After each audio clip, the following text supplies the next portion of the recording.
training as a medical man made me an early riser. Sherlock Holmes wasn't. On this morning, my friend was at the breakfast table while I was intently examining a cane that had been left behind by a visitor who had missed us last night. Well, Watson, what do you make of it? You've been looking at the cane for some time. Since we've been so unfortunate as to miss the owner and have no notion of his errand, this accidental souvenir carries some importance. Let me hear you construct the man by an examination of it.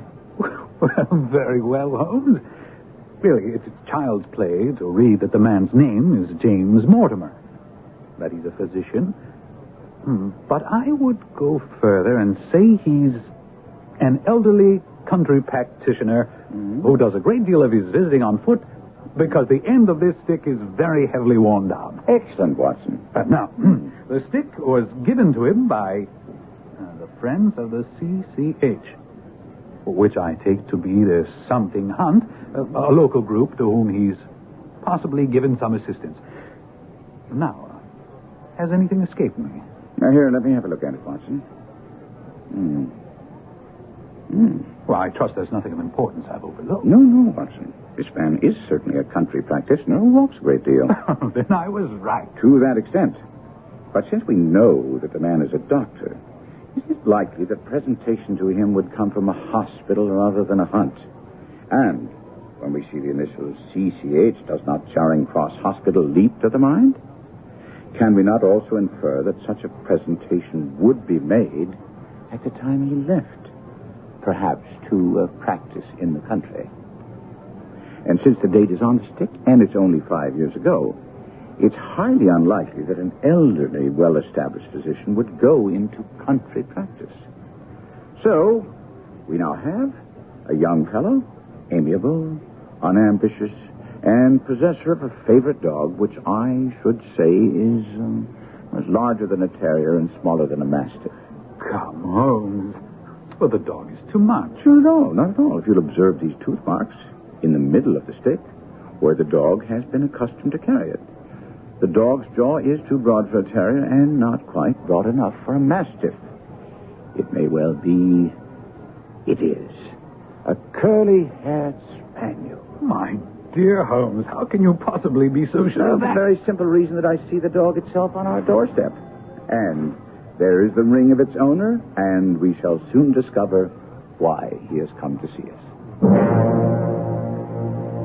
The appearance of our visitor was a surprise to me because although Holmes had correctly deduced his age, his back was already bowed, and he walked with a forward thrust of his head. As he entered, his eyes fell upon the stick in Holmes's hand, and he ran to it with an exclamation of joy. Ah, I'm so very glad. I wouldn't want to lose that stick for the world. Presentation, I see. Yes, indeed.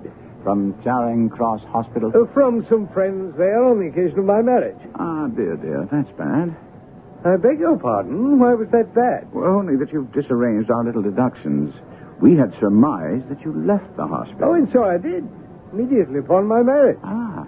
It was necessary to make a home for my wife. Well, we weren't so far wrong after all. And now, Dr. Mortimer, I think it wise if you'll tell me what the exact nature of the problem is in which you ask my assistance. And then, to my astonishment, the physician took a worn and ancient manuscript from his pocket and read to us a most horrifying tale concerning the manor of Baskerville, located in Devonshire, and the origin of a curse on the Baskerville line. The manuscript told of the abduction of a young girl on Michaelmas Eve and locking her up in Baskerville Hall. The girl, being both courageous and ingenious, dared to escape from an upper floor by clambering down the ivy and then setting off across the moors towards her home.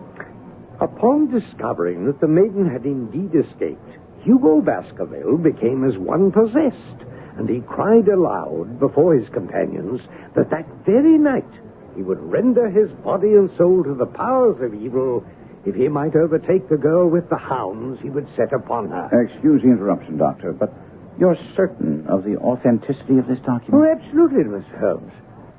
It's in the form of a letter from the third Hugo Baskerville to his sons, explaining why they should fear going out on the moors at night. I see. I presume that manuscript gives a reason. Oh, it most certainly does.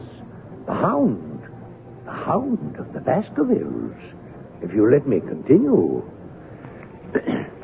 Hugo's companions, riding after him across the moors, came upon a night shepherd, a man so crazed with fear that he could scarce speak.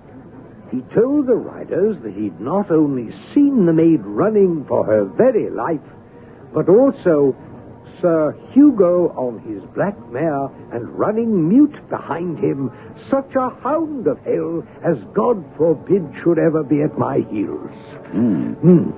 When I come to the close, Mr. Holmes, it says here that 3 riders came upon the body of the maid, dead from fatigue and fear, and also the body of Sir Hugo Baskerville, with a great black beast, larger than any mortal hound, ravening at Sir Hugo's throat with its jaw dripping blood.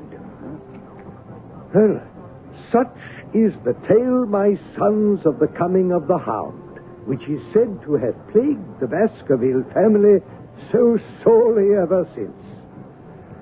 Well, Mr. Holmes, would you find it interesting? Only to a collector of fairy tales. Well, then how would you classify this newspaper account in the Devon County Chronicle of 3 weeks ago? 3 weeks ago. Regrettable death of Charles Baskerville. Body found at Fane Dew Alley of Baskerville Hall. Pronounced dead by his friend and physician, James Mortimer. That's you. Coroner's verdict, cardiac exhaustion. Despite some strange aspects of the death... Well, now, Dr. Mortimer, everything seems straightforward, but evidently you entertain some doubts in the matter. Something you didn't state to the press or at the inquest? Yes, Mr. Holmes.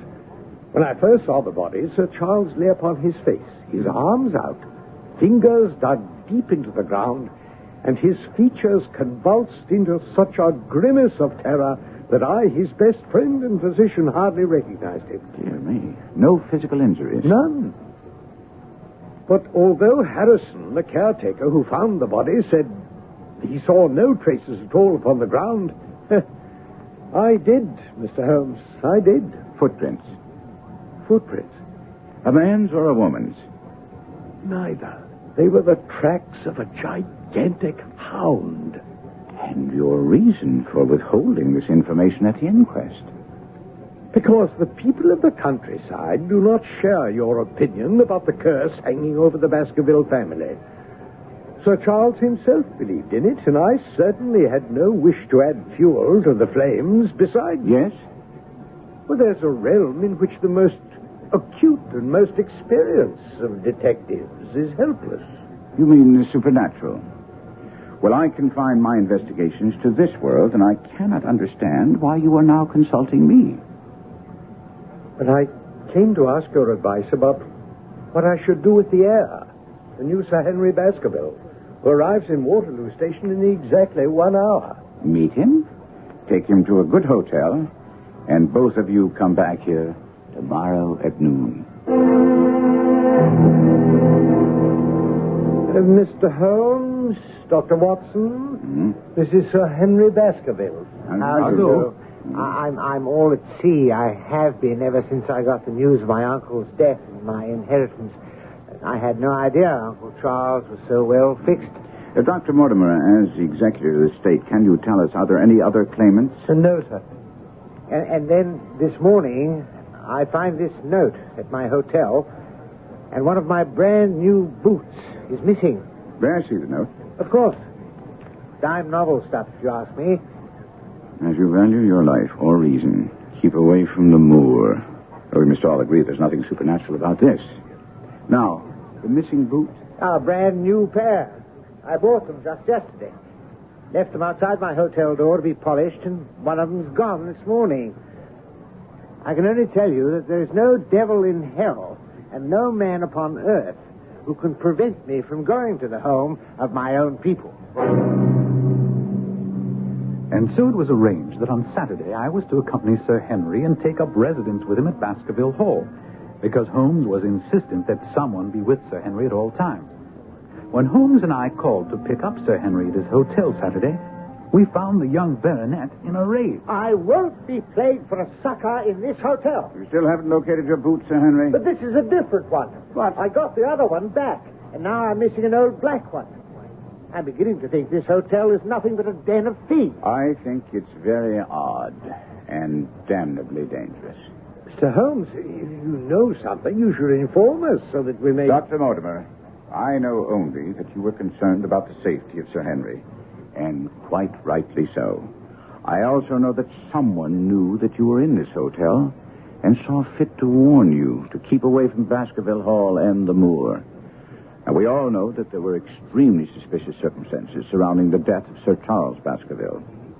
I therefore suggest that anything out of the ordinary, such as the curious incidents with the boots, must be taken very seriously.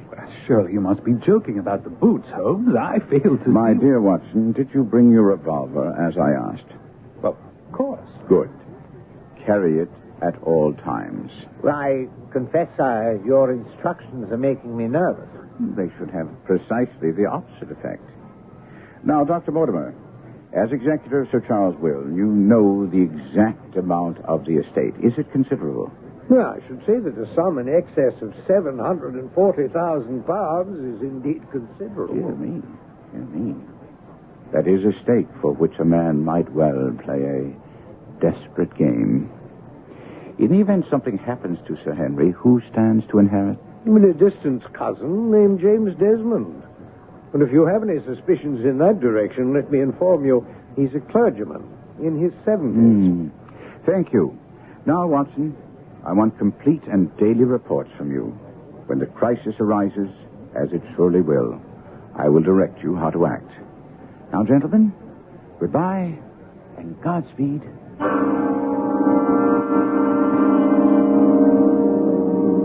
Ever since I was old enough to read, I have delighted in the adventures of Sherlock Holmes and his bumbling but lovable colleague, Dr. Watson. The game is afoot, and we'll be back shortly with Act Two.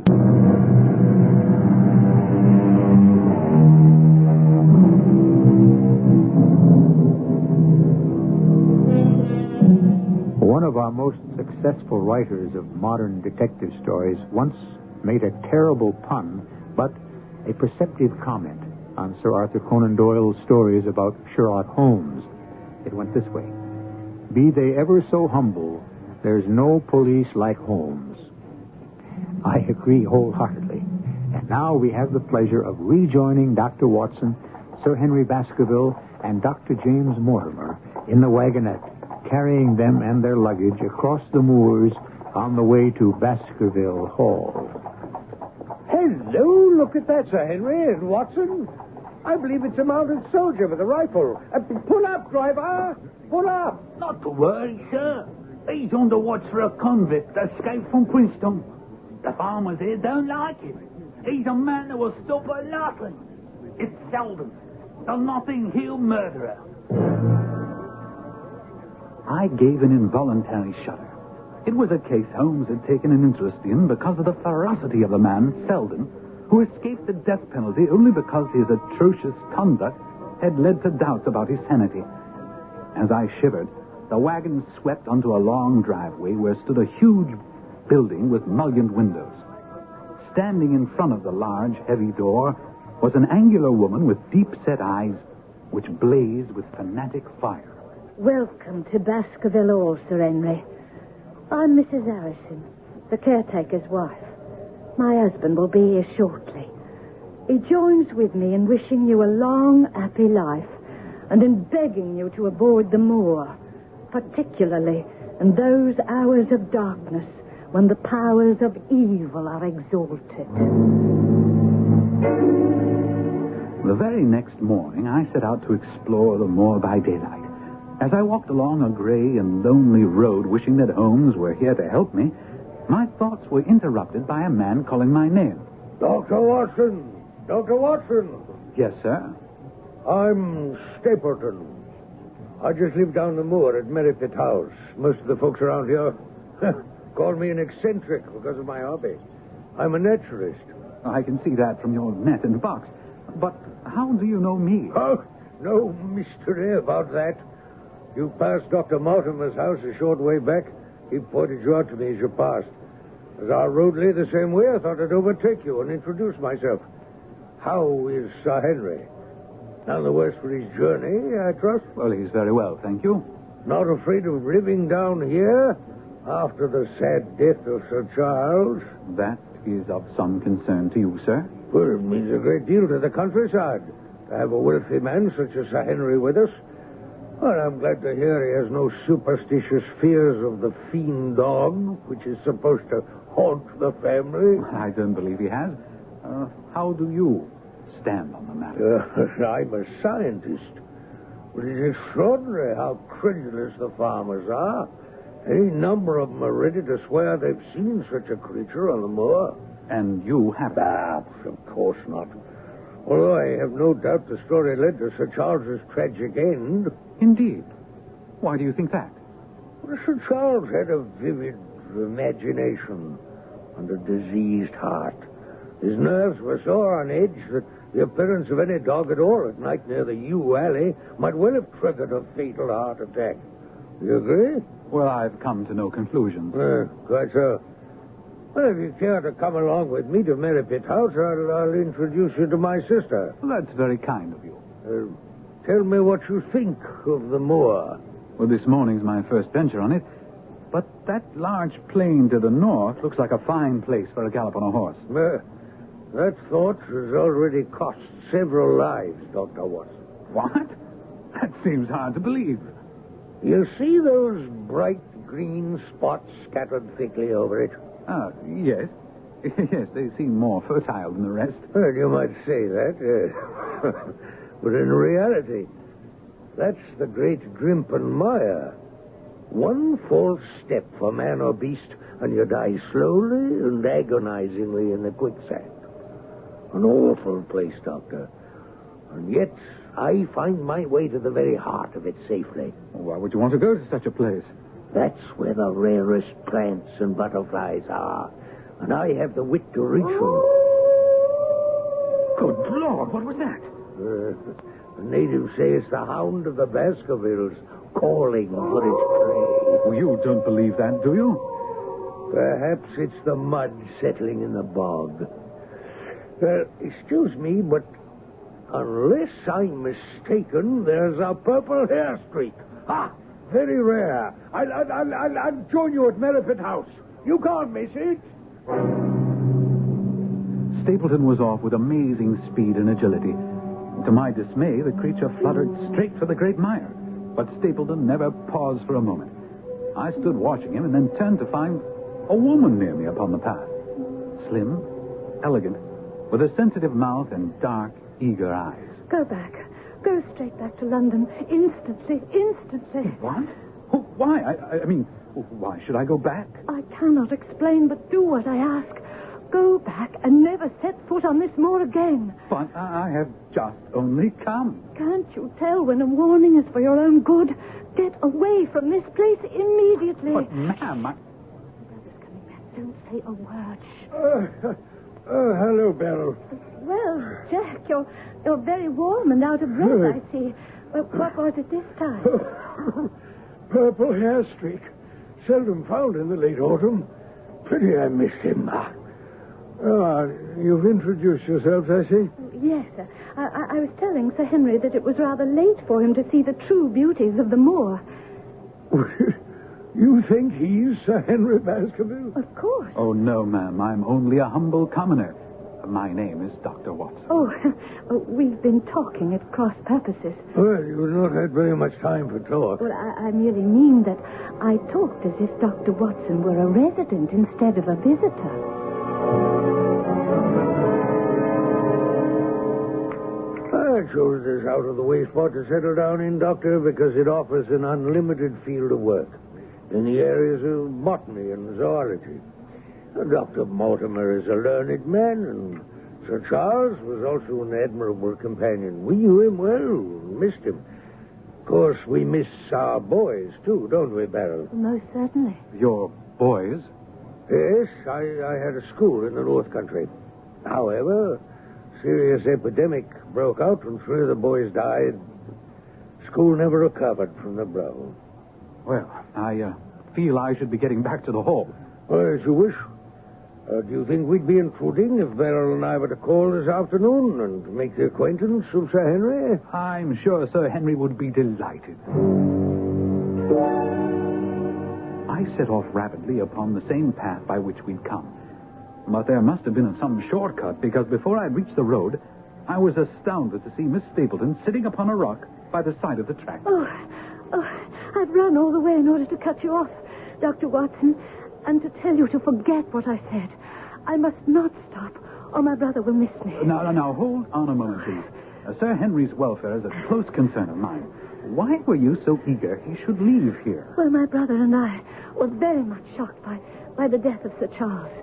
We all know the story of the Hound, and I felt he should be warned. But the Hound's story is nonsense. No, I happen to believe it. Now, I must go back. No, just one more question. Why did you not wish your brother to know about the warning? My brother's most anxious to have the hall inhabited. He thinks it is for the good of the people here. He'd have been angry if he knew I'd urged Sir Henry to leave. My dear Holmes, I am writing to report that I have solved one riddle, only unfortunately to come up with another. You may recall my mentioning to you that I believed I heard a woman sobbing during the first night I spent at Baskerville Hall. I mentioned this to Sir Henry, and we agreed that if I heard anything this night, I should wake him and we would investigate together. Along about 2 o'clock in the morning, I heard stealthy footsteps going past my door. I was out of bed in a flash and waited until they'd passed. I went to Sir Henry's room and tapped softly our prearranged signal.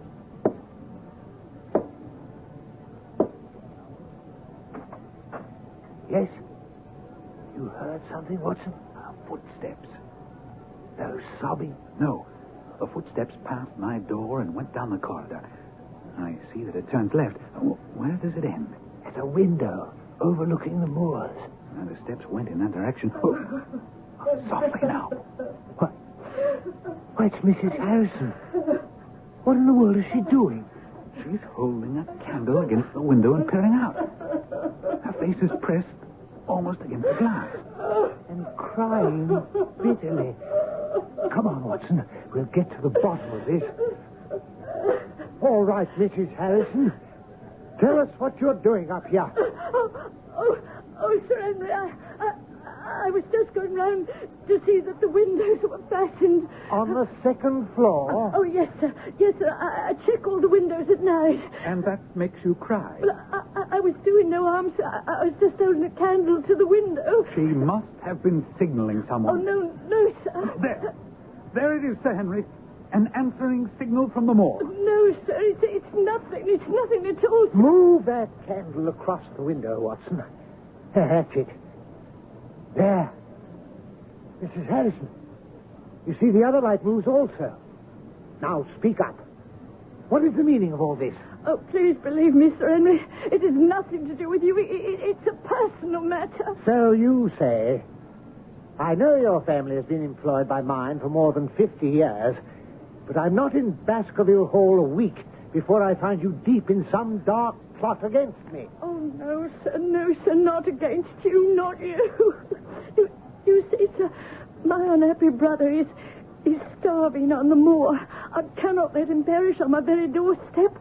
This light is a signal that food is ready for him, and his light is to show me and my husband the spot to which to bring it. Good Lord.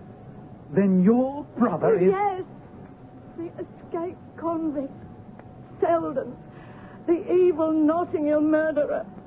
He is my brother.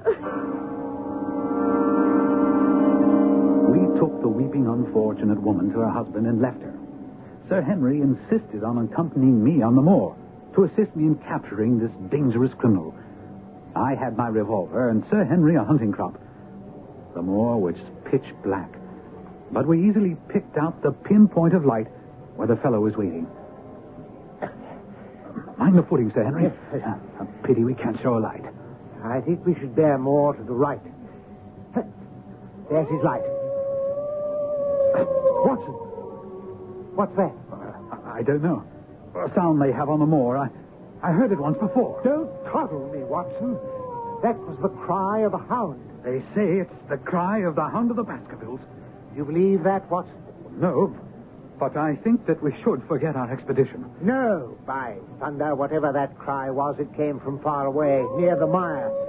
We must continue and get that convict. I don't think that's wise. I urge you to return to the hall. You don't believe in this hellhound, and neither do I. Come on, man. Well, I'm charged with your safety. Holmes would never forgive me if something happened to you while you were in While my we care. stand here jawing, our man will get away. Now, come on. No, I cannot allow it. You can't prevent it. Well, either you come back to the hall with me now, willingly, or I shall be forced to knock you down and carry you back. Now, which shall it be? Each of us carries within us the seeds of our own destruction. It would appear that Sir Henry Baskerville was no different. His pride was driving him to disregard the advice of those who were there to protect him.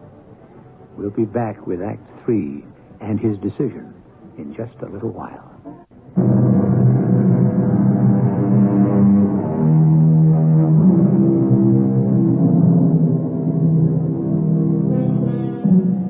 People have varying thresholds of fear. For example, I have no particular fear of heights, but a friend of mine hugs the wall if he finds himself on a terrace more than 3 floors up.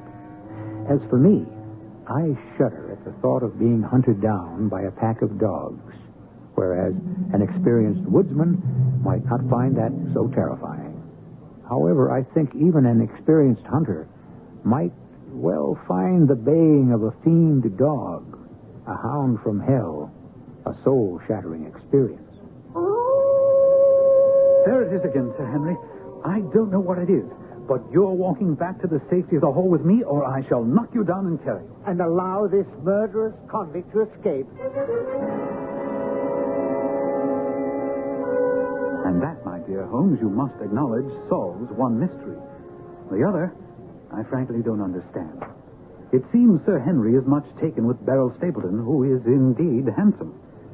She talks of nothing but his leaving Baskerville Hall, and he suspects her brother, Stapleton, of being subject to fits of insanity. I repeat to you what he told me of yesterday's conversation. Please, Sir Henry, why won't you listen to one who means you well and leave this place? I will, if you come with me. We can be married anywhere you say, Oh, and... heaven save us both. I have no defense against your stupidity. This kind of behavior must come to a stop, sir. How dare you offer attentions to a lady which are obviously distasteful to her? Now, hold on a second, Stapleton. I'm not ashamed of how I feel about your sister. I was hoping she might honor me by becoming my wife.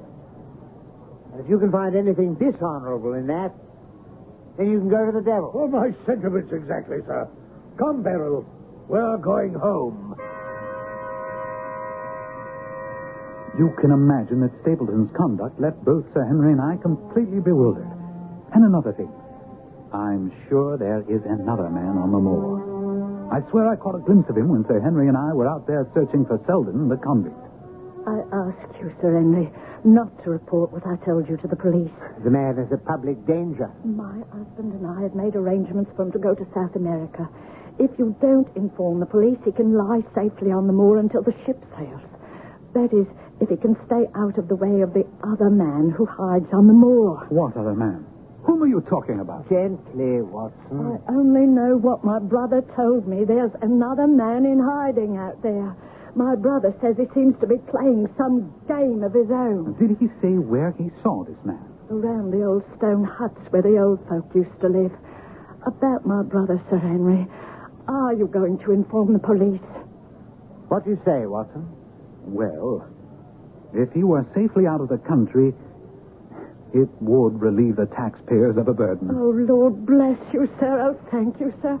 I swear he'll go and you will never hear from him again.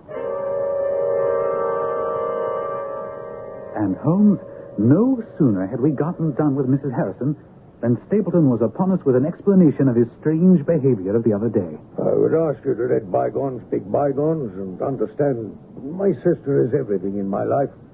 We've always been together. Yes, but surely you must have thought that someday a beautiful woman like Beryl would naturally... Marry? Leave me alone? Oh, of course. But when I was faced with the reality, it came as such a shock that I really wasn't responsible for what I said or did. I understand completely. That relieves me greatly because, in that case, I'm going to ask a favor of you. Yes?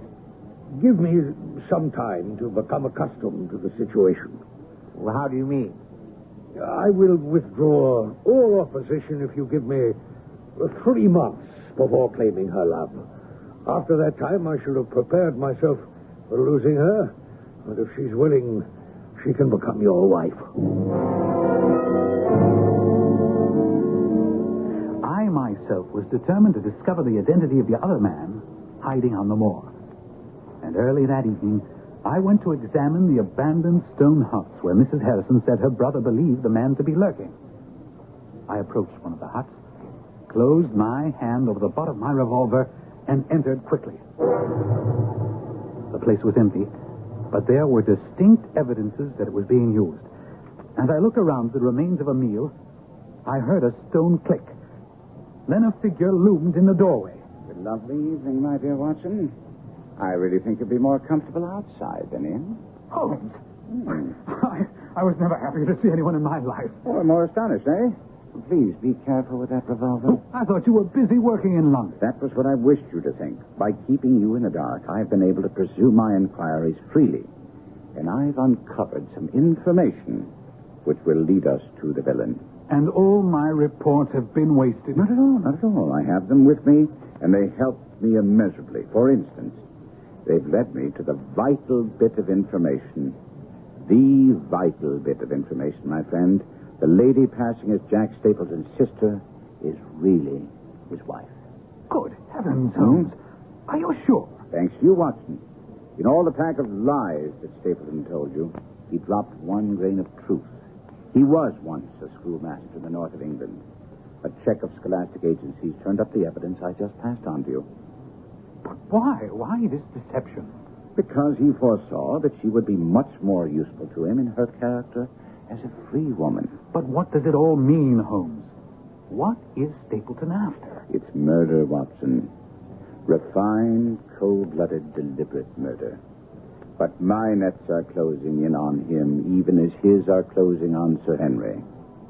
Another day or two at the joust, and we'll have him. Good Lord, Holmes! The hound! Which way did it come from? There, near the Black Door. Come, Watson. You must not be too late. Not now. Faster, Watson. Faster.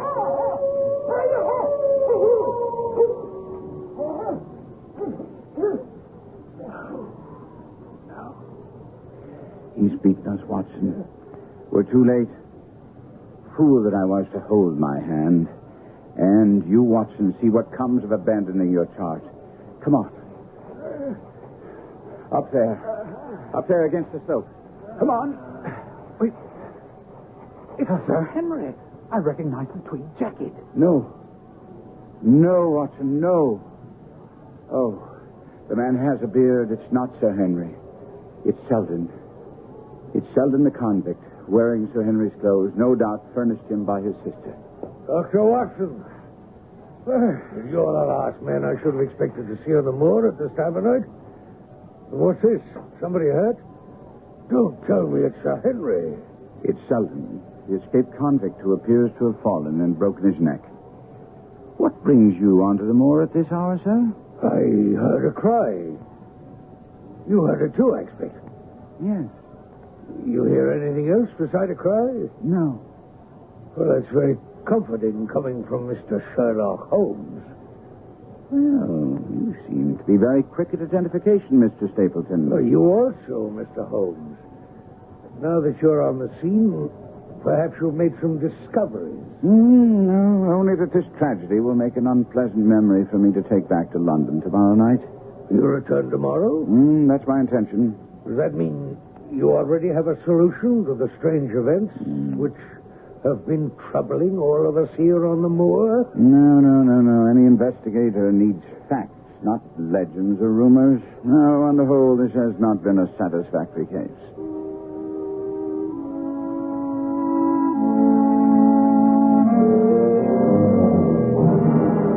I couldn't believe that Holmes meant to leave the scene, and when I questioned him, he quickly set my mind at rest. He was laying a trap for the cunning Stapleton, and he needed also to have Sir Henry believe he wouldn't be on the scene. The following morning at breakfast... Good morning, gentlemen. I see you've already helped yourselves from the sideboard. I'm afraid I've made some rather heavy inroads on the bacon. It's exactly the way I like it. Tell me, tonight you dine with our friends, the Stapletons. Yes. I hope you and Watson will join me. I'm sure you'll be welcome. I'm sorry, but Watson and I must go to London. London? Mm-hmm. Oh, I hope you and Watson are going to see me through this business. My dear fellow, what I'm going to say next will try your trust in me even more sorely. But I beg of you to do as I ask. What's that?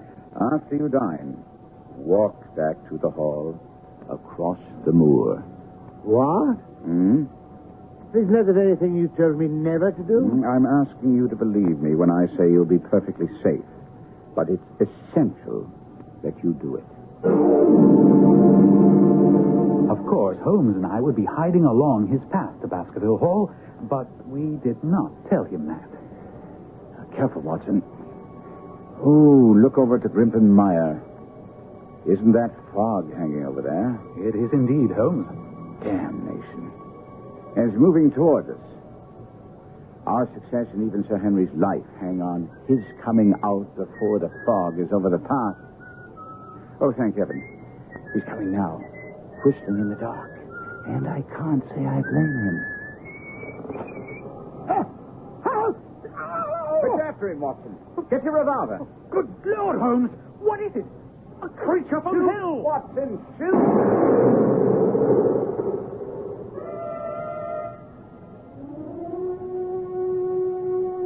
The creature that lay lifeless on the path as Holmes and I stood over it was part bloodhound, part mastiff, and large as a small lioness. Even in the stillness of death, the huge jaws seemed to be dripping with a bluish flame, and the eyes ringed with fire. A white-faced Sir Henry staggered back to us.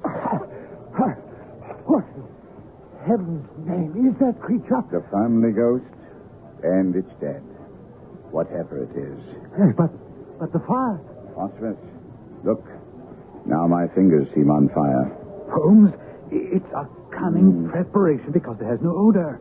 Thus it didn't interfere with the brute's power of scent. And now we must bring the man behind the brute to book. He's undoubtedly been warned by the shots that the game is up. And he's headed back to Merripit House and his wife. Wife? You mean his sister? And surely it isn't Stapleton, but... Sir Henry, I meant what I said. Beryl Stapleton is his wife. And his name isn't Stapleton. Since he's your younger cousin. The black sheep who didn't die in Central America, as we'd been told. What? I can't believe it. It can't be. The door's open. I'll wait till the bird has flown, but let's go in and see. There you are, Holmes. The villain's tied and gagged her. One moment, Beryl. Easy does it. There. Oh, Henry, I tried to warn you. You see what he did to me? There'll be time for explanations later, madame. But where is he? Where is he? Burning in hell, I hope. Dying slowly in the quicksand of the mire. He knows the path. He told me so. The path, yes. The path to his safe place in the center where he kept the great hound. I helped place the guiding wands. But yesterday, I changed them. And in tonight's fog, he'll not notice. Stapleton's body was never found. Some days later, when Holmes and I were back in the Baker Street flat, I asked, there's one thing that still puzzles me. That business about the boots. What did Stapleton want with two different boots? Oh, the first boot he stole was brand new, and therefore useless to him because he needed a boot with Sir Henry's scent for the Hound. Amazing, Holmes. Elementary, my dear Watson.